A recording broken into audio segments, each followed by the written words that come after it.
থেমে নেই গাজার নিরীহ ফিলিস্তিনিদের ওপর ইসরায়েলের দমন-পীড়ন। স্থানীয় সময় রোববার গাজার বেশ কয়েকটি জায়গায় হামলা চালায় নেতানিয়াহু বাহিনী। এতে প্রাণ হারান কয়েকজন।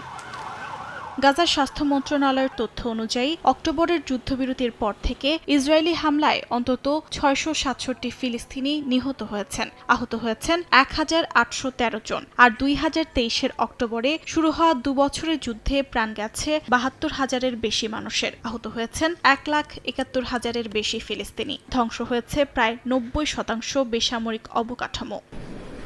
গাজায় ধ্বংসপ্রাপ্ত ঘরবাড়ি ও অবকাঠামো পুনর্গঠনে মার্কিন প্রেসিডেন্ট ডোনাল্ড ট্রাম্পের গঠিত বোর্ড অব পিসের উদ্যোগকে স্বাগত জানিয়েছেন জাতিসংঘ মহাসচিব আন্তোনিও গুতেরেস। পলিটিকোকে দেয়া সাক্ষাৎকারে তিনি জানান, এই লক্ষ্য অর্জনে সক্রিয়ভাবে কাজ করছে জাতিসংঘ। বার্তা সংস্থা রয়টার্স জানায়, গাজা পুনর্গঠনের জন্য তহবিল সংগ্রহ এবং প্রাথমিক কাজগুলো গুছিয়ে দেওয়ার যে লক্ষ্য বোর্ড অব পিস নিয়েছে তাকে ইতিবাচক হিসেবে দেখছেন জাতিসংঘ প্রধান।